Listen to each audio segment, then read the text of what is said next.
Morning, Pastor Steve here. Micah chapter 6, verse 18. Who is a God like unto thee that pardons iniquity and passes by the transgressions of the remnant of his heritage? He retains not his anger forever because he delights in mercy. He will turn again. He will have compassion upon us. He will subdue our iniquities and will cast all our sins into the depths of the sea. I love the God of the Old Testament. In fact, he is the God of the New as well.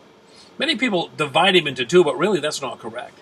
In the Old Testament, we see God pouring out his wrath on the sinner and destroying nations who have gone past the point of no return. And we think, well, he was just then, but now he's just winking at sin. That is not true at all. He is still a God who must demand justice.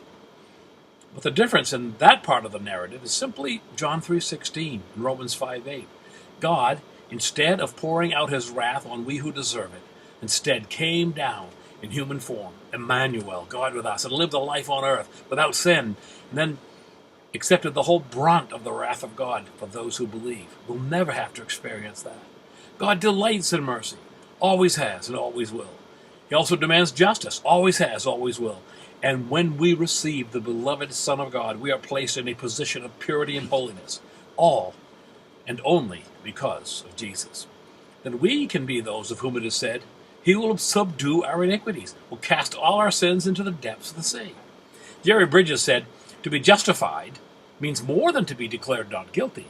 It actually means to be declared righteous before God. It means God has imputed or charged the guilt of our sin to his Son, Jesus Christ. It has imputed or credited Christ's righteousness to us. Martin Luther wrote, night and day I pondered until I saw the connection between the justice of God and the statement that the just shall live by faith. Then I grasped that the justice of God is that righteousness by which through grace and sheer mercy God justifies us through faith. Thereupon I felt myself to be reborn and to have gone through open doors into paradise. Have you? It's the only way to experience that great grace. You ponder that, Pastor Steve.